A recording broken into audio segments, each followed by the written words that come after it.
Esta é a história do dia da Rádio Observador. Zelensky foi encurralado por Trump e Putin. І тому я би хотів, щоб було більше правди у команди Трампа. Volodymyr Zelensky subiu o tom ao falar de Donald Trump. O presidente ucraniano diz que espera que os Estados Unidos falem com verdade e não entrem no jogo das falsidades. Diz mesmo que Trump retirou Vladimir Putin do isolamento em que se encontrava. A discussão de uma eventual paz na Ucrânia entre Washington e Moscovo, sem Kiev, não caiu nada bem. Zelensky perdeu Biden. Os Estados Unidos mudaram a política em relação à Ucrânia. Donald Trump, na rede social que criou, Truth Social, escreveu que o presidente ucraniano, e citamos, é um ditador sem eleições. Zelensky deve mexer-se rápido ou já não terá país. Fim de citação. Zelensky vai perder a guerra e o poder depois de 3 anos de conflito? É uma das perguntas para Nuno Amaral Jerónimo, professor universitário, especialista em Sociologia da Comunicação e que segue atentamente a atualidade ucraniana e do leste europeu. Eu sou o Ricardo Conceição e esta é a história do dia de quinta-feira, 20 de fevereiro. Bem-vindo, Nuno Amaral Jerónimo. Muito obrigado pelo convite. Nuno, vou aqui recorrer a uma metáfora tauromáquica para esta pergunta. Zelensky é assim como aquele forcado que está na cara do touro e antes da pega, de repente olha para trás e afinal os ajudas não estão lá, não está lá ninguém para o ajudar? Sim, eu acho que essa imagem é bastante feliz. Feliz a imagem, infeliz a situação. Exato. Eu acho que é uma metáfora que corresponde à verdade. E não só Zelensky, deixe-me acrescentar isto, Ricardo, não é só Zelensky, é a Ucrânia, a Ucrânia enquanto povo. Se me permitir andar uns aninhos para trás, 3 anos, para o início da guerra, um artigo que foi publicado em abril de 2022 pela Agência Oficial da Rússia, a RIA, que dizia inequivocamente o que é que se pretendia, não é? Quais eram os objetivos da Rússia, e que dizia, eu vou mesmo ler, a desnazificação será inevitavelmente uma desucranização. O próprio nome Ucrânia deve ser abolido porque o ucrainismo é uma construção artificial anti-russa sem conteúdo civilizacional. Os ucranianos devem sofrer as agruras da guerra e interiorizar a experiência como uma lição histórica e a expiação dos seus crimes. Isto escrito pela agência oficial russa. Na mesma altura, o Dmitry Medvedev, que não até dispensar apresentações, também escreveu que o objetivo da invasão total, aquilo que eles chamavam de Operação Especial Militar, era mudar a mentalidade, cheia de mitos fraudulentos das pessoas que se hoje consideram ucranianas. Ou seja, onde eu quero chegar com isto é as ajudas que se prometeram à Ucrânia, que chegaram a conta-gotas, que nunca chegaram e que agora parecem poder vir a desaparecer, não era para salvar Zelensky, não era para salvar a existência de uma nação e de um povo que está ameaçado. Eu dizia a um amigo ucraniano hoje, até dizia eu, preciso lembrar-nos disto, não é? Que a desucrainização era o objetivo, e ele respondeu sim, e há séculos. Portanto, a sensação é que isto é uma ameaça permanente que não começou apenas em fevereiro de 22. É com isso, não é neste contexto histórico, que os Zelensky e os ucranianos agora se viram para trás e veem ficamos sozinhos. E até podíamos voltar a 92, quando a Ucrânia devolveu o material nuclear que tinha, sob o compromisso de que seria protegida. Seria protegida, claro. No arranque deste episódio, ouvimos Volodymyr Zelensky num tom, diria, pouco comum, pelo menos nos últimos tempos, a acusar Trump de estar a contribuir para a desinformação.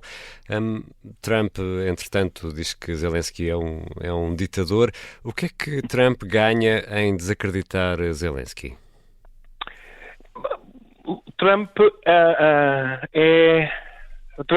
vamos pôr as coisas assim, é o que no nosso tempo da escola secundária, ou seja, há 40 anos, se chamava um matulão, até agora diz bullying. Agora é bullying, não é? Isso. Mas era isso, quer dizer, é o tipo que se mete com toda a gente e que não gosta de perder. Repare, o Zelensky contrariou, não é? Porque ele disse, eu quero os minerais raros. E ele disse, eu tenho que perguntar às pessoas do governo e ao Parlamento.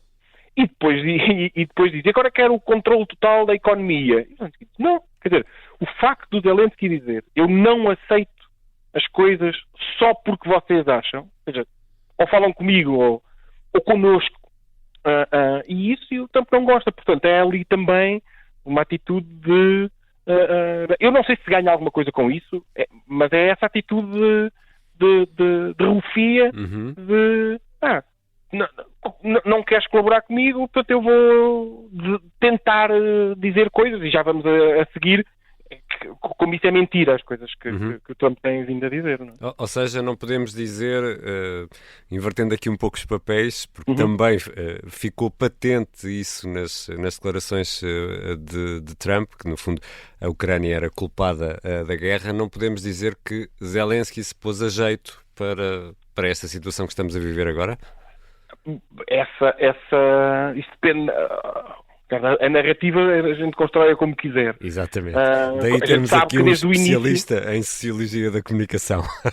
Não, a gente sabe que desde o início os russos têm tentado. A narrativa da Rússia é essa. A culpa é deles. A culpa é da Ucrânia. A Ucrânia é que fez isto. Mesmo usando mentiras, mas essa é a narrativa. A Ucrânia é culpada disto porque não deixa as pessoas falar russo, o que é mentira, ou porque se quer...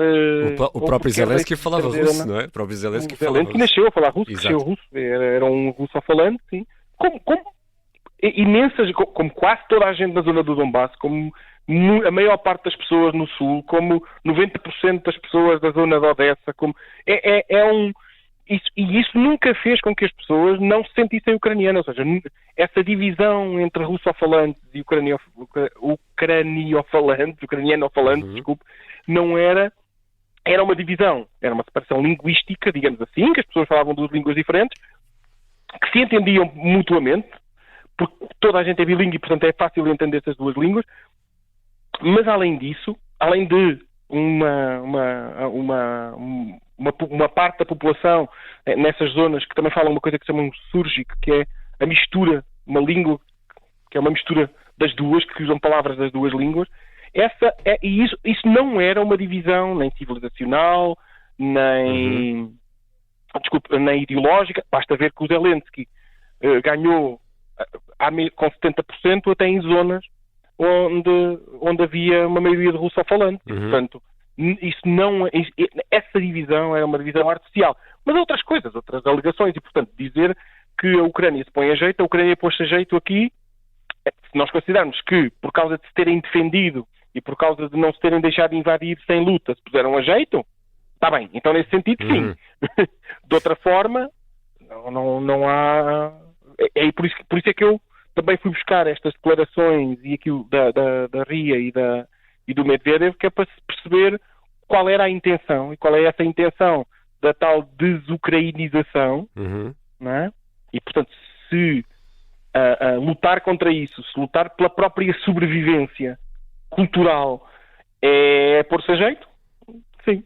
Nuno, vou só aqui precisar, porque alguns ouvintes podem não saber, Dmitry Medvedev foi presidente, foi primeiro-ministro, alternando com Putin no cargo, e hoje será o grande responsável pela segurança nacional russa.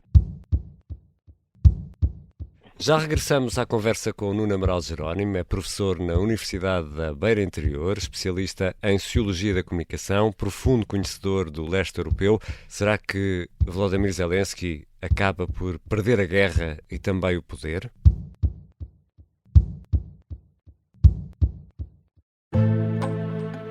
O sargento na cela 7.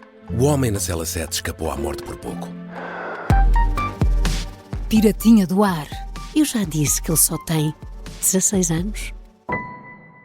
Um espião no Kremlin. Esta é a história escondida de como Putin montou uma teia de poder e guerra. O encantador de ricos. Todos queriam estar com ele. Todos queriam ser vistos com ele e todos queriam fazer negócios com ele. Operação Papagaio. Dão-lhe a entender que o melhor é que também fique calado. Matar o Papa. Crono não está só disposto a matar, também está disposto a morrer. Um rei na boca do inferno. A mansão da boca do inferno está cheia de espiões e informadores, por dentro e por fora. São histórias que fazem parte dos Podcast Plus do Observador. Pode ouvir no site do Observador, nas plataformas de podcast e no YouTube. Podcast Plus é mais do que um podcast. Estamos de regresso à conversa com Nuno Amaral Jerónimo, professor na Universidade da Beira Interior.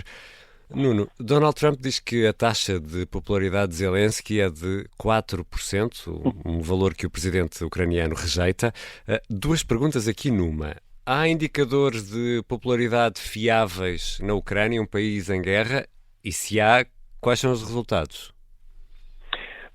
A Ucrânia é um país em guerra, mas não deixa por isso de ser um país com instituições académicas e organismos de investigação a funcionar. Um deles, que é bastante credível, é o Instituto Internacional de Sociologia de Kiev, que faz sondagens e estudos de opinião regulares sobre os sentimentos das pessoas, incluindo a popularidade do presidente Zelensky, mas também visões otimistas e pessimistas do futuro, o papel do Parlamento. Portanto, não faz só essa, vai fazendo regularmente. E a última sondagem feita sobre a popularidade de Volodymyr Zelensky foi feita de 4 a 9 de fevereiro, portanto, há 15 dias. É recente. E mostrava 57% a favor, 37% contra. Portanto, é um bocadinho distante dos 4%. De Putin. E curiosamente, a aprovação, as pessoas que dizem que confiam no papel de Zelensky, aumentou desde dezembro. E, portanto, os últimos acontecimentos aumentaram a popularidade de Volodymyr Zelensky e não a fizeram cair. Curiosamente, e só para se perceber também aqui um papel, numa outra pergunta sobre se as pessoas estão mais ou menos otimistas, aí sim, o pessimismo aumentou. Portanto, repare, isto para mostrar que as pessoas estão mais pessimistas, mas confiam no Zelensky, pelo menos nesta coisa 57-37. Deixe-me só dar-lhe aqui um dado, porque parece-me interessante. Antes da invasão, a popularidade do Zelensky estava em 37%. Era mais baixa. Era muito mais baixa. Chegou a estar a 90%, é verdade, não é? Mas, quer dizer, 57% ainda é a maioria das pessoas. Ele que chegou ao poder também com promessas de limpar o país da corrupção, mas entretanto houve muita coisa a mudar, nomeadamente uma guerra, não é? E isso permite-nos perceber como é que os ucranianos também estão a olhar para esta hipótese de uma paz discutida a dois entre Trump e Putin e sem a Ucrânia? Sim, um jornalista, há vários jornalistas importantes que têm falado sobre isso. Um é o Yaroslav Trofimov, que escreveu no próprio dia que não se esqueçam da agência dos ucranianos. Ou seja, um outro jornalista que fala quase todos os dias, chama Portnikov, que também tem vindo a dizer isso, quer dizer, isto não há, sem a Ucrânia não existe, quer dizer, não podem decidir nada sobre nós sem nós. Mas até para perceber que como é que isto vai mais longe do que... Porque a gente pode dizer, mas esses são os indefetíveis, são os do círculo. Há um jornalista chamado Yan Valetov que tem sido sempre opositor do Zelensky, é um daqueles tipos mais duros que diz eu quero continuar a falar russo, não me podem obrigar a falar ucraniano, e tem tido posições mais de oposição ao Zelensky e à sua presidência, e ele disse: se o Zelensky aceitasse agora o acordo, depois de os russos matarem os nossos homens, violarem as nossas mulheres, depois do que aconteceu em Bucha, isso seria a pior das traições. Este é, se quiser, um resumo daquilo que é um sentimento generalizado dentro da Ucrânia, com aquilo que se passou na Arábia Saudita, com a conversa entre duas pessoas a tentar decidir o futuro de um terceiro povo sem lhes perguntar o que é que eles querem para o futuro deles. Entretanto, na Ucrânia não tem havido, não houve eleições presidenciais. A desculpa ou a razão, não sei, depende do ponto de vista também. Sim, do ponto de vista. Sim, mas... é a guerra, mas em caso de eleições, Zelensky, se candidatasse, venceria ou não?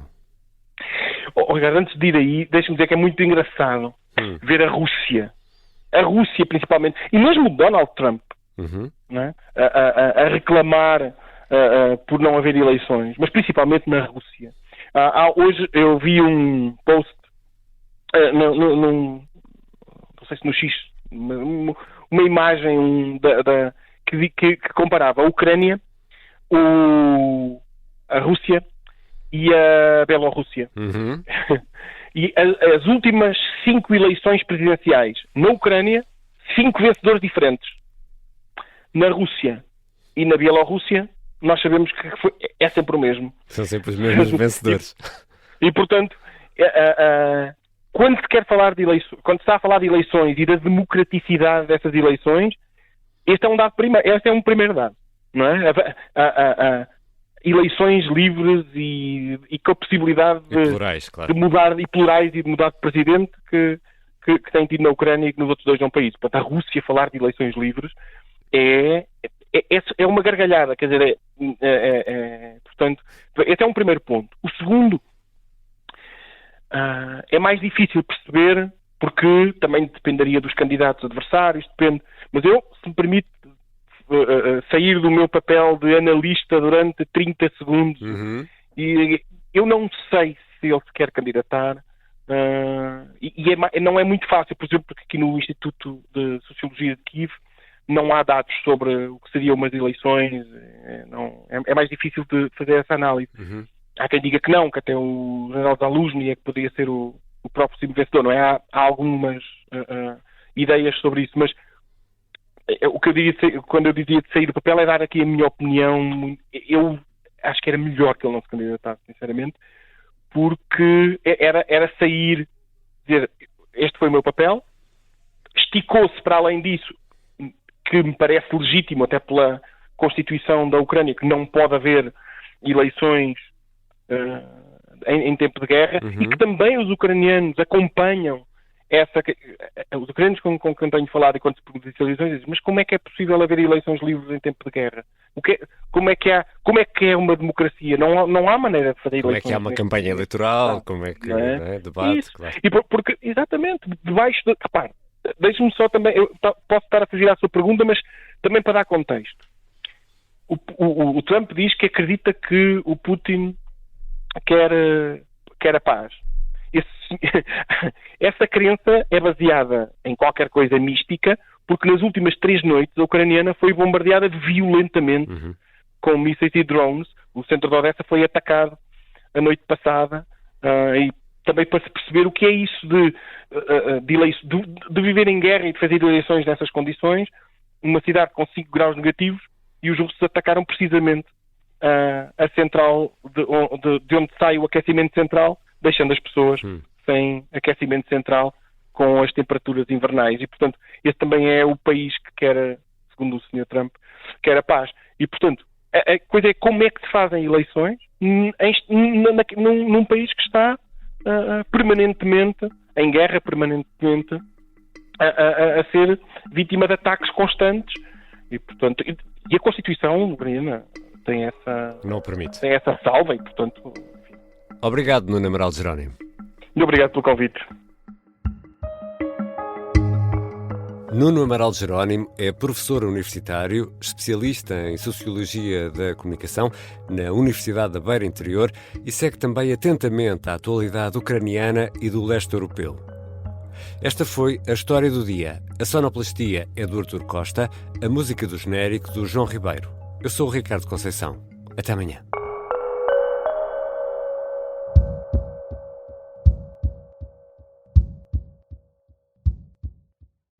Se gostar deste podcast, pode seguir, dar 5 estrelas e comentar o episódio na Apple Podcasts ou no Spotify. Pode também subscrever e gostar no YouTube. Assim recebe uma notificação sempre que houver um novo episódio.